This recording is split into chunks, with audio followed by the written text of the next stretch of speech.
Well, hello again. Today's April 2nd. I just have a few more days left and then I'll be retired. Well, semi retired. I'll be on DRP until December 31st. Uh, what I got today is DOD, as of today, DOD has just offered another deferred resignation program. And it's exactly like President Trump's offer. It's just basically a branch off of President Trump's offer. But the difference is, if you accept this program this time, you will not be on it until December 31st if you decide to retire.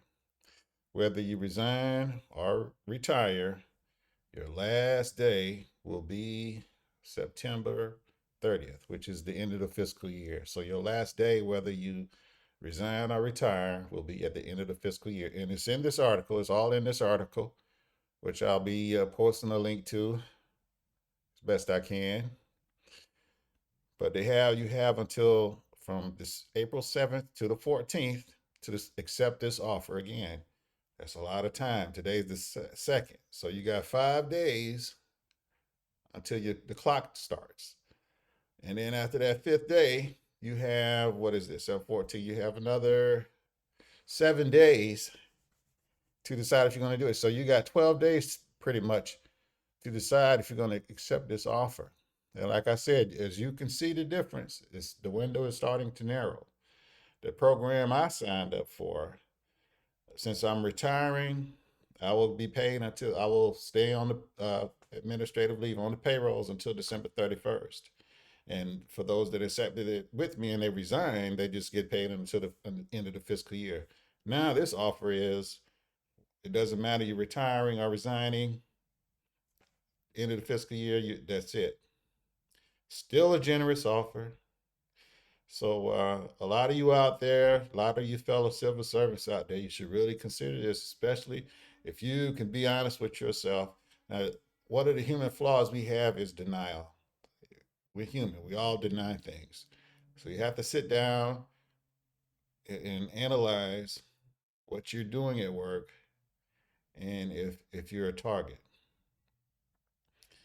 And if you are a target, if you decide to skip this DRP and you get a notice that you're on the RIF list, don't fool yourself and think they're just going to find you another job. I've had people with me when I was in Southeast Asia doing this work, and there were a couple of people that were on the RIF list. We had a RIF and a reduction in force, and they were fooling themselves. They were sitting there, we're Southeast Asia, we're in Southeast Asia, and we were getting paid very well, so they're in a very comfortable position. And they're like, "Yeah, my job's eliminated. They offer me certain places to go, but I'm not going to take it. I can do better on my own or something of that nature." But they flopped, basically. And I saw a few of people go through that. I've seen people go on the RIF and get moved to a different part of the country to start a new job, and they thought it would never happen to them.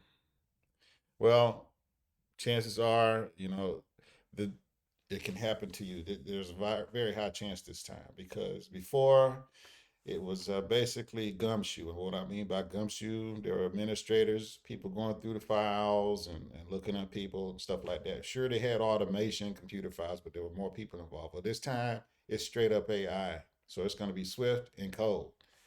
So again, if you lose your job and you're like in your 50s and up, like I am, 53, and you lose your job, um, I can't feel very much sorry for you because you've had two sweet offers now to go ahead and move on. Now, yes, sometimes situations dictate that you can't lose your job. I'm a grown man. I know I live life. Sometimes you just can't accept losing your job. You can't accept an offer like this because your situation is totally different from mine or anyone else's. You got a lot of stuff going on, But either way, if you know you're a target, you might seriously want to consider this because unlike the stereotyping, I worked civil service almost 30 years now,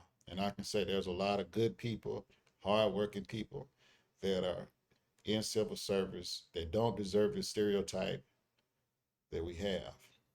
But on the other side, the other civil servants will tell you, just like I'm gonna tell you right now, there's some real S birds, shite birds in civil service. Some very, very undeserving to have the good job that they have. There's some people that do not deserve the positions they have. And a prime example I'm going to give you is there's an individual that has a job. They were supposed to be rift 5 years ago when we had our last reduction in force. But they saved this individual's job by putting them in a different job, saying, okay, you do this, it's a very important position. It's fast. It's a goal-getting position. You got to be squared away to keep this thing running because it's a central, important position. And you know what this individual does and did? This individual is the worst, one of the worst employees you'll ever, ungrateful employees you will ever meet. They placated to this individual, gave this individual another job because the person that was doing it was retiring, and I'm sorry, they were moving on to a different job in a different department, a different component of Department of Defense. And that I'm glad that person moved on because they were really good and they really deserved what the promotion they got. They were really awesome. But the person that they were replaced by, this one that got moved into that job so they wouldn't lose, get rift. They moved in there and did a horrible, horrible job. Everything was delayed, everything's messed up, and this person doesn't care. You know what this person says? No, my position was XYZ. This job they put me in is beneath me. I deserve better than this. That's what they said. And this person's job was completely eliminated. They were on the same program as me. That program was completely shut down, closed, and it was either this person go to that job or go home. And they didn't want to send that person home. Gonna tell you one thing about government and what I saw about contractors is contract companies that contract with the government as well. They don't like letting people go. They try their best to keep people. As you see now with these DRP offers, with all these generous offers, that is one compliment I will give government and contractors that work for the government. I've seen some awesome contractors, and I've seen some really bad ones, and they try their best. The bad ones, they try their best to not let people go. I'll leave it at that. But back to this individual. So this individual still in that position, centralized position, messing it up, don't care. Uh, Paperwork's always super late. This individual just don't give an F. And then on top of that, this individual doing a bad job. They say, well, this is too much for me. Let me telework.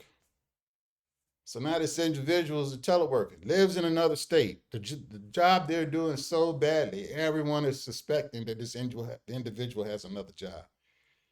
They don't respond to emails. They respond to emails late, on and on and on. Okay, I can go on all day. You pretty much get the picture. Uh, this individual would probably not accept this offer and will probably, well, I don't know if they'll survive the rift this time. Honestly, I'm hoping not. But the reason I'm bringing this up is because that's why I'm glad AI is involved.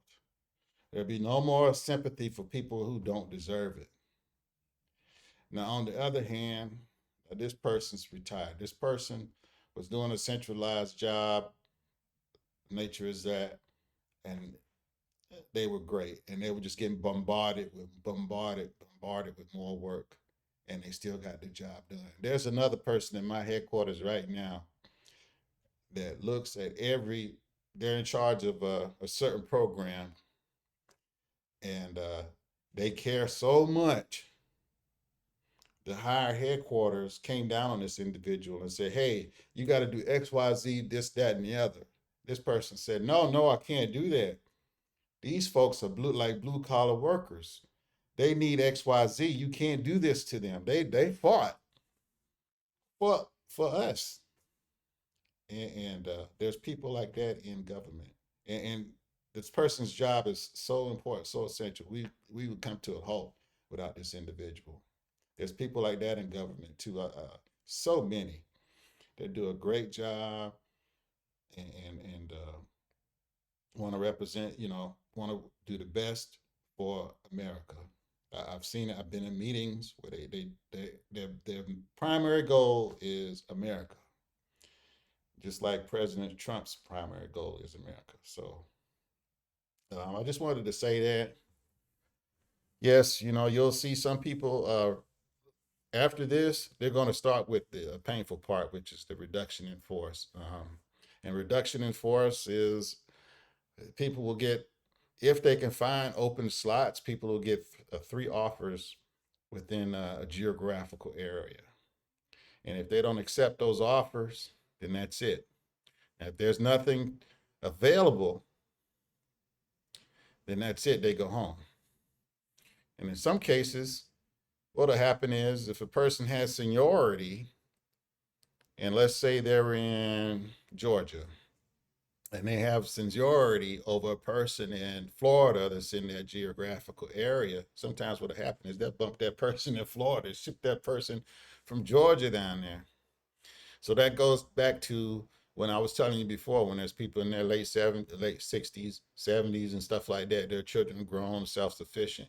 They really need to consider going home because they know good and well nobody's going to touch them. And the number one reason nobody's going to touch them is because of their age. And two is probably because they're a veteran, their veteran status. So they're a senior and their veteran status, and three, they're probably disabled. So nobody's going to touch them. They know it. They can sit there and chillax. If somebody tries to task them or something, I've seen it. They'll threaten to go to HR. Seen that myself. There are people late in age that really want to do their job. They do a good job, but they're not doing much. Think about it. Somebody 77 years old, what can they do? Somebody 71 years old, how much can they really do? Nobody's going to task them.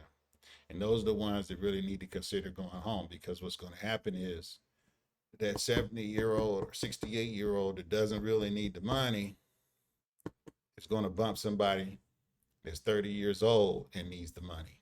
Okay. So uh, you really got to think about that. Now, hats off to Department of Defense and the other agencies. And hats off to President Trump. They're trying to do this. They're trying their best to make this as painless as possible. This is a necessary thing, but they're trying to make this as painless as possible. So when you see protesters out there talking about President Trump and Secretary Hegseth and saying how they lost their job, it's not the case. They had offers. They've received these generous offers on multiple occasions. They had their chance. So the pity wagon should be gone from everyone now. So like I said, I'm excited, looking forward to it. I got not much longer left, maybe about 8 or 9 days, and I'm out. So hopefully, some fellow civil servants that are in a good place like me, in a comfortable place that can go. Hopefully, you'll go too. And I'm always going to say it. Think about it. If you really don't need a job, and you're seeing that they're going to start chopping heads, you really might want to consider this offer and save save that job for a young person that really needs it. Just think about when you were starting out. That's all. Just consider that. Think about when you were starting out, how devastated you would have been if you'd have lost your job. So that's it for now. Just ranting, going on. But like I said, you're not going to be able to hide this time because Doge is installing AI in Department of Defense. and it's going to move swift and it's going to be cold. So that's it for now. Take care, and I'll see y'all next time. Enjoy the article.